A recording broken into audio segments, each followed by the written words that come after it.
I honestly just don't understand the alternative. Is how does somebody go into retirement without stress testing? Wouldn't you want to stress test a plan ahead of time? That would be like unloading a boat into the water without testing it for holes. It's like you're just going to get on it. You're not going to stress test it ahead of time. All right, Chris Rett, certified financial planner, right here on America's Wealth Management Show. Glad to have you. Thanks for having me, Dean. All right, so there's a deal out there where if you'd say the number one fear facing people heading into retirement is what? Running out of money. Running out of money. All right, so the question is, how long will my money last in retirement? It's a great question, Dean. It's interesting, Chris, because as we're preparing for this show, I said, Chris, and why do I say that? Because if you're doing the financial plan, you have a spending amount that you have permission to spend. If you're doing the financial plan, you're not overspending, risking running out of money. All right. Now, there may be a trade-off here. Let's just say if you got your heart set on retiring at 61, which we're going to get into some stats on that here in a little bit, because the delusional Gen Zers out there think that 61 is going to be the day that they retire, even though the boomers are saying, hey, it's 68. Sure. Right? Yeah. I think they got a little bit more maturity than the Gen Zers, but they're saying, hey, we're going to retire at 61. Okay, really? If you're going to retire at 61, how much are you going to need to live? Right? You should be baselining that. How much money do you need to have deposited to your checking account month after month, year after year, for as long as you live, and to do the things you want to do? And if at 61, your plan says you can do that and you won't run out of money, then retire then. If it says, hey, you know what?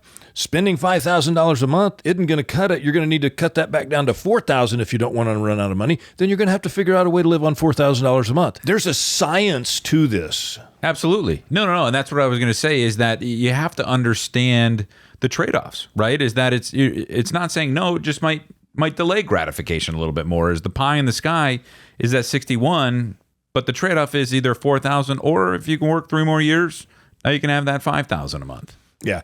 So here's some stats. We're going to get into this. You got EBRI, Greenwald Retirement Confidence Survey, says, that's a 2026 survey, that only 57% of workers believe that their savings will last their lifetime, highlighting a growing fear of longevity risk amongst American savers, which is why we say the number one fear heading into retirement is running out of money. That's it. Yeah. And I think that the takeaway here, Dean, is that's greater than 50%. That's an average of 1 out of every 2 are still concerned about this very problem. And here's the problem. We're seeing a massive disconnect between the accumulation confidence, according to Vanguard's 2026 data. 401ks have hit an all-time high with an average balance of like 160 some grand. We'll get into that here in just a minute as well. And employees' confidence in their financial well-being is dropping. Isn't that insane? Yeah. It's kind of you would think it would be the opposite. Yeah. Yeah. And I think the biggest issue is, hey, they're saying, well, we don't know what it's going to cost, right? Sure. And we don't know what taxes are going to be in the future. Healthcare costs, yeah. And Chris, when we're building a financial plan for somebody, we take into consideration inflation. You have to. We take into consideration taxes and tax planning. You and, have to. All of that. Mm-hmm. So again, you go back to the plan, and you can put a plan together to make it work, but don't wait until you're a year away from retirement to say, hey, let's go ahead and get a plan together for retirement. I think about that a lot, Dean. And obviously you and I, we're slight in this, and we do this for a living. So we're obviously going to think having a plan, but I honestly just don't understand the alternative. Is how does somebody go into retirement without stress testing? Wouldn't you want to stress test a plan ahead of time? That would be like, unloading a boat into the water without testing it for holes. Is like you're just going to get on it. You're not going to stress test it ahead of time. Okay, we're going to talk a little bit later about Gen Zers. That's a great point. I mean, it is a great point. We're also going to do a fun don't do that, and we're going to go through a specific checklist on how to avoid running out of retirement savings. So, Chris, when we think about your whole deal, stress testing, I just want to point out to our listeners and our viewers, putting a retirement plan together in true CFP, certified financial planner form, is uber complex. Yeah. There are multiple moving parts. And the whole idea that you can DIY this, there might be 2% of the population that has the acumen and the willpower to DIY it properly. Mm-hmm. And that may be generous. Yeah. Because I've been working at this for 40 years. And I look at it and I'm like, Chris, I might retire someday. And I've been putting my plan together for years. Absolutely. For years. Yeah. You know, I was telling you a story about, a couple of client meetings I had just this last week, and the epitome of success when you look at retirement is, hey, I got to retire. I got to live the lifestyle I wanted to. Mm-hmm. And at the end of the time, when I pass away, I've still got my principal or more than what I started with. No, but it is, Dean. And I think the point of that too is that not just retiring, but I think we talk about it a lot during, when we're onboarding clients and when they're coming to us, is just making sure they're confident and comfortable when they retire. I mean, that's the name of the game, is that it's one thing to retire, and we'll talk about this later in the show of retiring, and the benefit of it is when you get, the person gets to choose when they retire, but sometimes that's not always the case for everybody. Is sometimes they're forced into retirement for a couple reasons, and you got to have that comfort that you've done the legwork to prepare for retirement in any circumstance. Yeah, let's tackle that, because I think we don't have to go in exact order here, because I think we're at a spot here where that makes a lot of sense to talk about. And doing this for 40 years, I've seen it multiple times where somebody's like, I was planning on working until this day, but this happened. I got laid off. There was an illness or a death or something happened, and the actual plan got disrupted. And people were forced out early. Now, if that happens and you have done no planning, oh my gosh. I mean, now what's going to happen is you're going to make a knee-jerk emotional decision out of fear that could wind up being the wrong one. Yeah.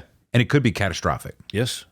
That's why I say, look, if you're 10 years out from the date that you ideally want to retire, start working with a certified financial planner and get that plan built, right? And stress tests is, I've had clients that I've been working with for close to 10 years now, and he's, never really loved his job. And we did a stress test to say, hey, you could walk away today, but just the relief of, how much stress was he carrying around, unnecessary stress for years. And you know what that's doing? That's taking years off your life. Exactly. That's exactly where I was going to go with that, Dean, is that how many people are out there stressful about what could happen.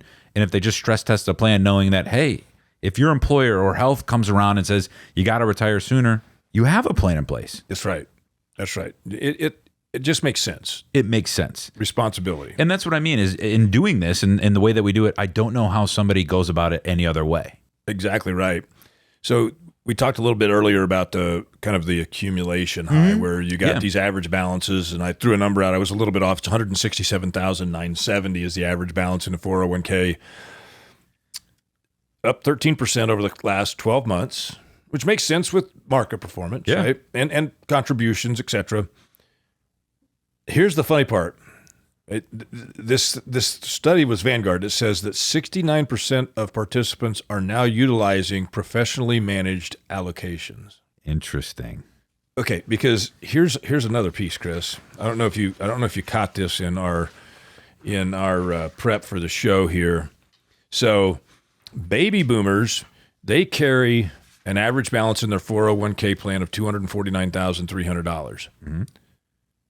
14.5% of those people have a loan outstanding on their 401k, and 44.2% of that money is invested in a target date fund. Okay. Gen Xers, 54% is invested in a target date fund. Millennials, 70% is invested in a target date fund. And Gen Z, 81% is invested in a target date fund. Gen Xers are the biggest offenders of borrowing money against their 401k, with 25.3% of them having an outstanding loan balance. Now, there's some hope out there for those of you that are feeling like you're maybe a little bit behind the eight ball and you need to save more. If you've got the ability to do it, the Secure Act 2.0 came out and specifically allowing people from age 60 to 63 to invest up to an additional $11,250 a year in catch-up contributions. Now, if one of the things that happens here is if your FICA wages exceed $150,000, then all those catch-up contributions have to go to the Roth side of your 401k. Yep. Right. And that maybe not be a bad thing. Yeah. But we've done multiple shows on, should I put it in traditional or should I put it in Roth? Well, Chris, how do you tell somebody whether they should put it into a traditional or for a Roth? You know, Dean, this is going to sound redundant, man, but it starts with the plan. Right? Is we need to know what your goals are. We look at the end goal and reverse engineer back to see, does it make more sense at today's tax dollars to put it in Roth or tax deferred? And what tax bracket are we going to be when we're pulling it out? Nope, that's exactly right. But Dean, I found it, again, interesting as we open the show is just how many people still feel uncomfortable as they're approaching retirement. I mean, that 50%. It's huge. And here's the thing, like from a psychological perspective, I get it. You spend years in your profession working for your money. Mm-hmm. And in an instant, you're going to say, it's time for my money to go to work for me. Yeah. So the question is, what does that money need to do in order to allow you to have the life you want? Yes. And that's where the financial planner comes in, working with the CPA and then with the chartered financial analyst to build the right allocation. I want you to imagine what it would look like and feel like and how much more confidence you'd have in living life today, knowing that that's all taken care of. Yes, yes. Now, it's not a overnight process. No. It takes time and constant monitoring. It does. It does. And it's so counterintuitive to the industry, Dean, as I think, is you look back, the landscape is that, you know, clients themselves and then other advisors are always looking to take more risk because they're justifying their services with rates of return. And that doesn't always need to be the case. No. Right? Is that somebody looking at that is that more is not always better when it comes to risks, Dean, because, you know, we were talking about it earlier today in a separate subject is you've lived through quite a few volatile times, is that risk is not always better. I think we have recency bias with the recent markets is saying, hey, last 5 years, sub 2022 have been pretty good. It doesn't stay that way forever. This goes to the saying that I've had for years and years and years is that risk is ever present. It's there all the time. You just don't know when it's going to hit, right? There drives the fear of running out of money, right? Yeah. And so you could say, well, I'm just going to go be in a super conservative investment. Well, then you've got a self-fulfilling prophecy because that investment's not going to be able to keep up with inflation and you're going to wind up spending your principal down. Yeah. Yeah. No, you may go broke, but you'll go broke safely. Safest way to lose money. And then but you're always going to have those, I'll just put it all in NVIDIA, you know, but you've seen it, Dean, is that NVIDIA most recently, yes, is the most valuable company, but how many most valuable companies have you known? Yeah, a lot. Okay, so this leads to another stat which really surprised me in this survey, Chris, and that is that 84% of workers are interested in purchasing a guaranteed monthly income product with their retirement savings to create a permanent income floor. Sure. Okay. Yeah. Why is that? Because of what I just said. Yeah, exactly. Because of fear. Yeah. Fear of running out. Right? So well, I'm going to put this guaranteed floor in here, right? Yeah. So what's the symptom is fear. What's the antidote? Comfort. Right. So how do you get guaranteed income? Right? How do you get Social Security? And you can't go create your own pension, but well, maybe you can, but the insurance companies are going to tell you use an immediate annuity, right? Use an annuity with an income rider on it. Yeah. All right. The first thing I'm going to say is that every financial product has a purpose. Sure. They are all built for a purpose. Yeah. I'm not a fan of annuities because they make you make a permanent decision And what I mean by that is if you put your money into an annuity and you say that this is an immediate annuity that's going to pay me out over the next 15 years, once you put your money in, then it's done. Now it's the insurance company's money and you have a contract with them for them to pay you a certain amount each month. Mm-hmm. Yeah. Right? Now, what happens if you say, gosh, 5 years from now, I got an opportunity that looks way better. Interest rates have changed. I could get way more. Guess what? Too late. That can't be undone. Yep. So what I want to state to that fact is I get the fact that people want a guaranteed income floor. There's ways to create that today. Neil Falkenberry, our managing director in Reston, Virginia, Yep. he and I were doing a program about creating income here in 2026 and how you do it and how things have changed so much from, even 7 or 8 years ago when we were in that zero interest rate policy for so long. Now we can actually get decent yields. Mm-hmm. And we don't have to use that kind of a same type of a guaranteed income product. My point is, yes, you need to have some safety. You need an income floor. We agree with that. I think I want to focus on the side of getting that, but remaining completely liquid. Yeah. So that I can make a change to that allocation anytime I want to.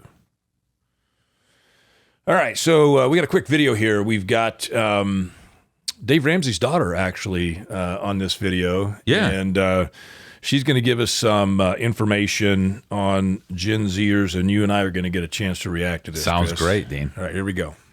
According to a recent Yahoo Finance article, on average, Gen Z adults reported that they expect to retire by 61. But there's a catch. 99% of Gen Zers also reported saying that they face obstacles when trying to save for retirement. And on average, millennials expect to retire by age 64, Gen X by 65, and boomers by 68. Okay. I say the Gen Z workers are living in la la land. If they can't save, how are they going to retire at 61? Yeah, no, that's exactly right. And I think you're seeing perspective here too of the boomers is that, hey, those that are getting ready to retire or retiring, you see those goalposts moved out farther and farther. Youngest boomer is 61 this year. Youngest boomer will turn 62 this year. The oldest Gen X will turn 61 this year. Right. And so the boomers are saying, hey, 68, right? And they got more money in their 401ks than anybody else. Yeah. Right. Yeah. We went through that stat here a minute ago. And they're closer to that returement age. They are. Yeah. So kind of a reality check. Yeah. Right. Let's go back to that. 401k piece, Chris, because this really, it goes to what Dave Ramsey's daughter's talking about here. So the employee contribution for the average boomer is 11.9%, 10.2% for the Gen X, millennials at 8.7%, and Gen Z at 7.2%, right? Employer contributions, 5% for boomers and Gen X, 4.6% for millennials, and 3.7% for Gen Z. So I would say this, that if this is indicative, the Gen Z people that are investing are getting at least 10% in, but that's all going just into the retirement account, right? You can't, and your 401k can't be all of your retirement savings. You need tax diversification. You need to save money outside of the 401k as well. Yeah. Otherwise, you wind up doing what it looks like about 20% of workers do, and that's borrowing money from your 401k, treating it like a piggy bank. That's exactly right. And you can't do that, right? Because what happens, Chris, if somebody is going to retire, they separate service, and they say, I want to roll my 401k over, and they've got a $50,000 loan on their 401k. What happens? Yeah. So the government, the IRS, is going to treat that as a taxable distribution. So That's not only now are you going to owe that money, or they're going to subtract it from the balance, but now you're going to owe taxes on that. On that money, yeah. Yeah. So unless you have the cash to pay that back, it's going to be treated as a taxable event. Yeah. And at a time when you may not have the money to pay the tax. That's exactly right. Don't borrow from your 401k. Don't borrow. Use that as an absolute last resort because you can't get a loan anywhere else. But that's the point, Dean, is exactly right, is that I think the moral of the story, it always comes back to it always gets distilled back to the basic principle: have a financial plan. It is never too early to have a financial plan. As to your point, I'm looking at even Gen Zers, with a 6.7% loan out, Gen Zers. The 6.7% of Gen Zers already have a loan on their 401k? That's what I mean. Don't even put the money in there if that's going to be the case. That tells me it's more of a culture to have debt Yeah. than it is just needing the debt. And I think, kind of going back to your discussion about planning, and we do always bring it back to the planning, but, It's just so crucial. I will say this, that my 34-year-old son is like super into his finances and savings, and he has been since he was a teenager. It's good parenting. And he will look at something that he wants to buy, and he will truly think about, if I buy that money has to come out of an account that I've worked my butt off to save. Is it worth it? Do I really need that? Right? That mindset is totally different than the people that are saying, well, shoot, I'll just borrow off my 401k and go buy it, and I'll pay it back over time, or I'll just put that on my credit card and I'll pay it off over time. Yeah. Because if you do that, you're not feeling the pain of spending the money that you actually worked hard to save. Yeah. That's exactly right. It's two totally different mindsets. It's the same thing, Chris, as if every American had to monthly write a check to the federal government, to the state that they work in, to fund their Social Security. If they had to physically write that check every single month, you would have some of the most upset people, because they are so clueless about what's happening with their taxes. But if you had to actually write that check every month, oh, you would feel that pain every month. I'll share a quick story to that, Dean. Is that I can't tell you how many people, clients that I have will, because we're doing tax planning, is they'll give me the tax returns and they'll look at it and they'll be ticked off beyond belief that they had to pay at the end of the year, right? When they file their taxes, they had to pay. Now, sometimes it's a nominal balance, but to your point exactly is it doesn't that's not what you owed. Yeah, that's exactly right. You paid a lot more than that. But they internally they think they won if they get a refund, or they owe if they have to pay. And the number is the same, but to your point is that pain of paying just is so much more intense if That's you had right. to write the check. And that's my point is, when you borrow money, it's almost like having the taxes withheld out of your paycheck. That's right? it. You're it. And so it's easy to do. It's a trap that a lot of people find themselves in. I'm just going to encourage people, don't do it. That's exactly right. All Don't right, do so that. we're to that. Don't do that. Don't do that. Don't do that. What a great segue. All right. So basically what we're going to talk about is how to avoid outliving your retirement savings. 3-step checklist. Number 1, don't assume that you're going to get to work to the date that you want. What's the stats? The stat is, Dean, and I was shocked at this. The stat is that nearly half, so 48% of retirees retire earlier than planned, and 41%, this is staggering, 41% of those early retirements were due to health problems. Yeah. I mean, that tells me, Dean, is 48% of people had a financial plan that they were going to retire at a certain date, and that number was never achieved for either, for some reason outside of their control. It's so, and we talk about this with people coming on board with us all the time. You have to plan for the worst, because we've seen it. Dean, the stat says it: almost one out of every 2 people. I had a scenario where I started working with this couple. The plan was that the husband was going to retire at 70, and at that point in time, the wife would be 62.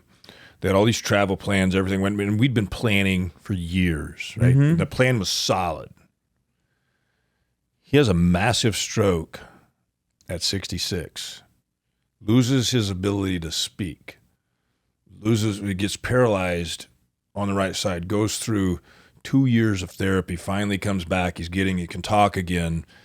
And, and he was able to recover to some degree, but nothing close to normal. All the travel plans out the door, and he was forced to retire 4 years early. And guess who else was forced to retire 4 years early? She was. Why? Because she had to take care of him. Yeah. Right? If we hadn't been planning and we didn't know that the financial security was there, how devastating could that have been? Oh, absolutely.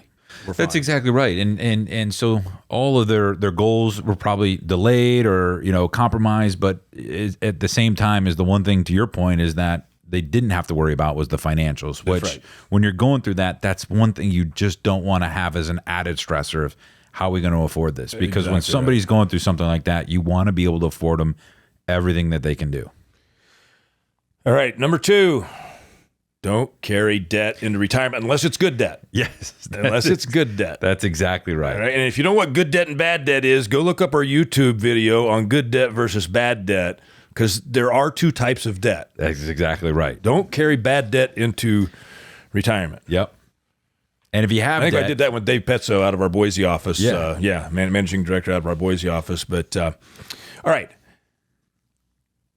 The other thing is, number 3, do not plan to invest the same way that you did to accumulate money when you're in retirement. Yeah. The rules change. Absolutely. They change. And you're now reverse dollar cost averaging. And if you try to invest the same way that you invested during your working years, you might get lucky. You might go for several years without any kind of volatility or market corrections or bear markets or whatever. But if there is one early on, it can crush everything. That's exactly right. Yeah. And you and I, we like to use analogies. So the analogy that I use here is always that, I saw a stat. I haven't climbed Mount Everest yet. It's certainly on the bucket list someday, but more people die on the way down than on the way up. And I think that story translates so well to retirement. Is you can save your whole life, you can invest wisely, you can grow it, but if you're not investing appropriately on the way down, you can really hurt yourself. There's only one kind of height that I'm not afraid of, and that's how high the value of my investments get. I could not climb Mount Everest. I have no way. It seems great from on this side of the equator, but yeah. Okay, so it's just look. We believe that risk is ever present, and that when you head into retirement, you have to pay attention to that. Whether you're using some type of an investment that has some sort of a guarantee or some kind of an income floor. And you can do that, by the way, with total liquidity. Don't go put your money into an annuity just because you want that. Do your homework, do your research, talk to our certified financial planners, because you can do and accomplish the same thing without tying your money up. Yeah. And just keep in mind that your allocation is not a set it and forget it. It needs to be fluid. Yeah. Right, Chris, when you're doing a plan, you're going to look at allocations and you're going to say, hey, this is the maximum amount of equities you should have, and this is the minimum amount of equities you should have in your portfolio. And you may be a 20 to 30% buffer between those two, right? So when things are good, you can be on the high end of that. If things get shaky or uncertain, we go to the low end of that. Yeah. It's got to be fluid. It's got to be fluid, but you also have to rebalance, Dean. The markets have experienced rapid growth. You have to rebalance, or otherwise you can end up in murky waters. All right, so Chris, how do you make sure that you don't run out of money in retirement? Dean, it's going to sound too simple, but you got to start with a financial plan. I just say don't spend anything, but whatever. But that's no fun. Yeah. It does. The safest way to not run out is to not spend it. If you have a plan put together that's a solid plan, and you're working with a real certified financial planning professional that's working with the CFPs or the CPAs and the CFAs, you're going to have a plan that's going to be solid, that you're going to be able to enjoy your life with confidence in the future. That's it. That's what you want to do. That's it. Thanks for taking time to join me again here on America's Wealth Management Show, Chris. Thanks for having me, Dean. Until next time, everybody, stay healthy and stay safe.